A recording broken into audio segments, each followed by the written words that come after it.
Hey everybody, how are you? Sean Stewart coming at you today with the real estate market of the moment. Today I'm flying solo. Typically you'll see me sitting side by side with my co-pilot, Austin Acid. Austin is always here to help me navigate the monthly market of the moment, and yet Austin is doing what great real estate agents do. He is responding to the market of the moment. It is a crazy seller's market, which means that we have to act as fast as we possibly can with our buyers. And Austin's actually out showing a couple different buyers' houses today because they just hit the market today. And he can't be with us here to deliver the market of the moment, so I will handle his portion as well. It is a crazy real estate market. We are here in, heading towards mid-May now, 2021. And the first quarter into April has been something like I haven't seen in over 27 years. The seller's market is so extreme that it is an opportunity market for both buyers and sellers. And I'll get into that in just a couple minutes. But first, let's just jump into the numbers. The numbers are such that, here, let me navigate the screen here. So you look at that graph, okay? So this graph goes back over the past 12 months, from 420 to 421. Obviously, we started shutdowns in March of 2020 with COVID, shelter in place. Everyone was at home. Real estate really, we were deemed essential, yet people were not looking at houses. And it was a strange market, and we did not know what we were headed into. We have a better idea today on how to navigate through the COVID regulations and safely show properties. Yet, if you look at where we were at in regards to the light green bar is actually listings on the market that are available. That was 8916 just 1 year ago. In contrast, today we have 4126. 12 months later, we have 53.7% change. So from April 2020 versus 2021, you see that light green bar goes from 8916 down to 4126. That's the available inventory in the entire Northern Ohio multiple listing service. Now, if you look at the new listings, you see that the blue line, actually, we have new listings that are up almost 32%, 6249 compared to April of 20, which was 4739. And let's take into consideration that we had listings that were, basically non-existent in the April of 2020 because of COVID. That's definitely a COVID-related stat right there.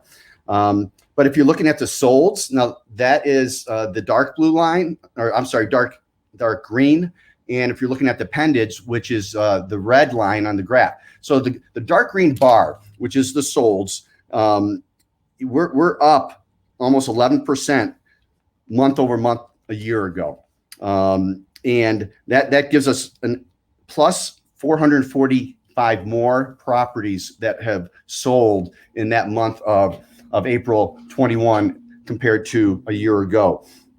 And the pendants, now that's that red line I spoke of. Those are homes that are under contract that just they haven't closed yet. Okay, so they're under contract, off the market, and we have an additional. We're up 51%. April 21 compared to April 20. So that's an additional 2,176 homes that are in pendants compared to this month a year ago. So, we've got 53% less properties available to show, and include the solds and the pendants, 60% more properties off the market compared to a year ago. The math just doesn't work. And what we're seeing right now is the craziness of the market. The sellers are getting more than 100% sometimes for the value of the property. Listing a property at X, they're getting X plus 5%, if not more. And buyers, though, buyers are still getting a good value because of the interest rates. And I'm going to get into that in just a minute.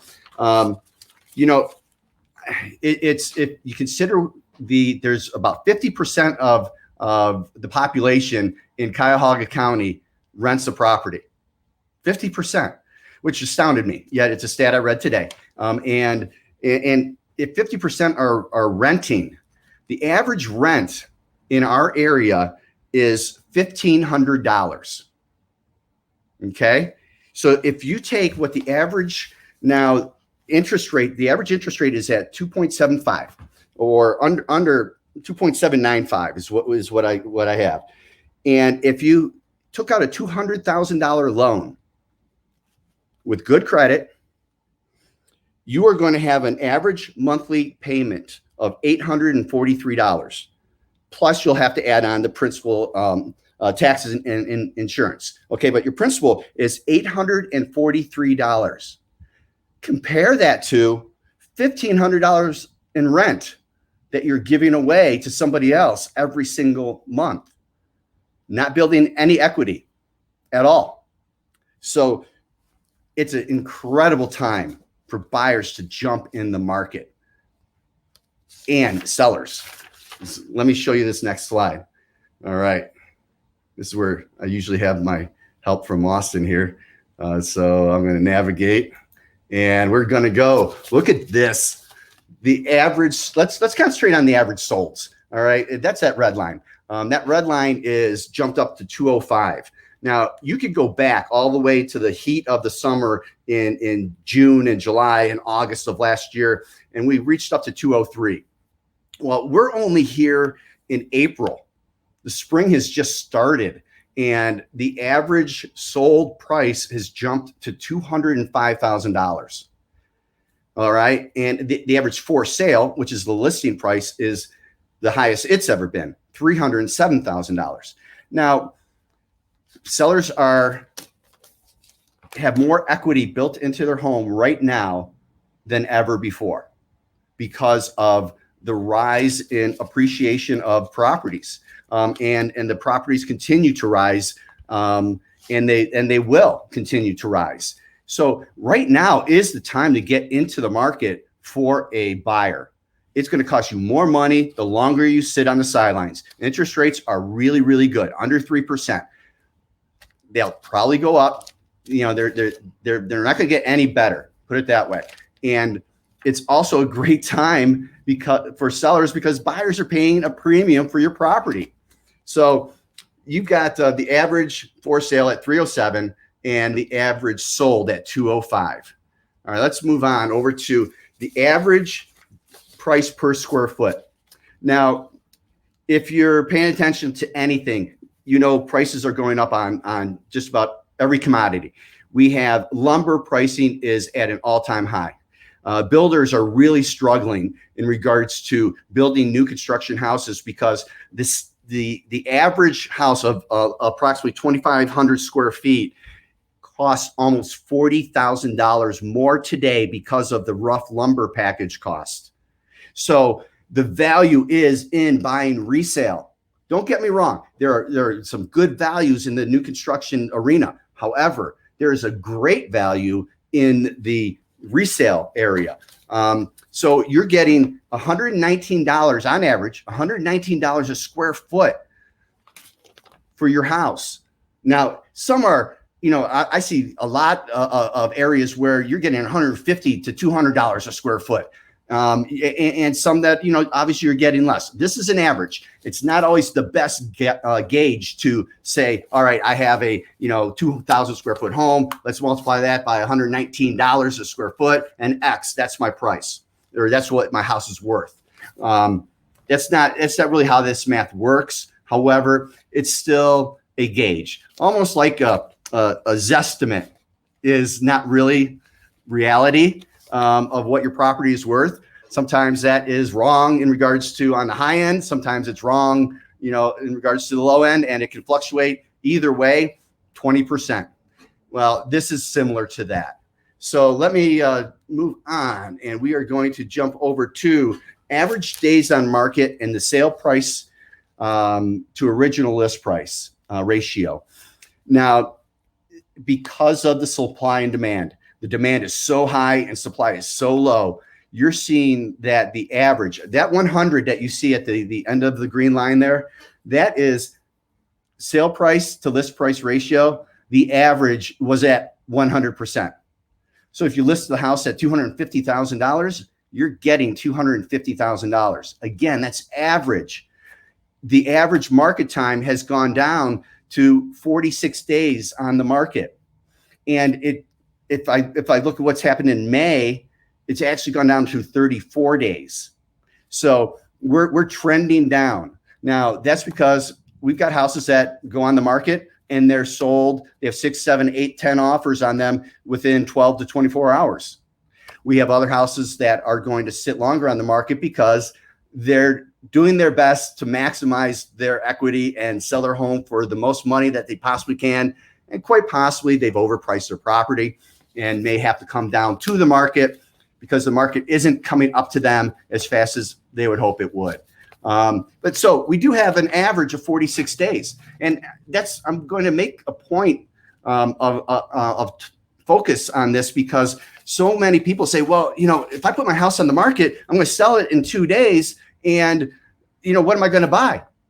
Well, there is more time than seems.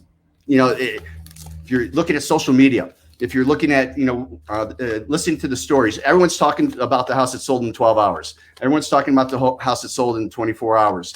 Not every house is selling that fast. And as I like to always say, I've never put anyone out on the street. If you want to put your house on the market, yet you haven't found a house to go to, we can work those things out. Everything's negotiable, and there's always a solution to what we perceive as a possible roadblock. So interestingly enough, the property days on the market is continuing to come down, and it will continue to come down just based on supply and demand. And we're seeing pricing that is actually starting to trend upward, up over 100% sale price to list price ratio. All right. And now we're going to look at, all right, I got to find my cursor here. There we go. Months of inventory, 0.9. So we have less than a month of inventory on the market. And what the month of inventory based on closed sales is, it's an absorption rate calculation, if you will, that if not one more house was added to the real estate market today, the amount of buyer demand that we have and the pace that buyers are buying homes and we're closing on them, the homes would be absorbed from the market in less than a month. Okay. Now you add the pendings onto this and we have about a 2-week inventory. That's why Austin is out showing houses right now, because his buyers are pre-approved. They're ready to go. And he has houses that they are looking to get into today. And that's how we're operating. We are operating at, a moment's notice, looking at the MLS and see a house that might enter the multiple listing service in the middle of the day. We're going to show that house that afternoon. Our buyers are not going to miss out. So that is the month of inventory based on the closed sales. And, I want to recap, the inventory is at all-time low. Demand is on the rise. Home prices continue to rise. Interest rates still remain low. And it is an extreme seller's market, and it will remain an extreme seller's market. There's no better time than right now to get into the market. I'm going to reiterate what I began this with, is the average rent somebody that renters are paying is $1,500. And that has gone up about $300 in the past 12 months because of the demand, the rental demand. And the average interest rate is at 2.79 right now, 2.79% for a 30-year fix with good credit. The average mortgage payment on a $200,000 mortgage. Okay, $200,000 loan, the average payment at that 2.79 is $843. You add, your tax and insurance on top of that, you're at $1,000, and you're still $500 less for a rental. So I'm talking about a 2 to 3 bedroom rental compared to a 3 to 4 bedroom house with 2 bathrooms, maybe 2.5 bath, a finished basement, 2-car garage that you own, that you have tax benefits and write-offs for, that you build equity on so you can sell in the future. That's a forced savings. So if you know anybody who's looking to buy, sell, or invest in real estate, don't hesitate. Give the Stewart team a call right now. You can always reach me. You've got the number scrolling at the bottom here. My direct dial is 440-299-5100. 440-299-5100. Don't know if you can hear that. My watch is going right now, but I've got someone calling because they want to, let's see how we got there. They want to sell a house. They want to sell a home, and the Stewart team is here to do it. So everyone take care, and we'll talk to you soon.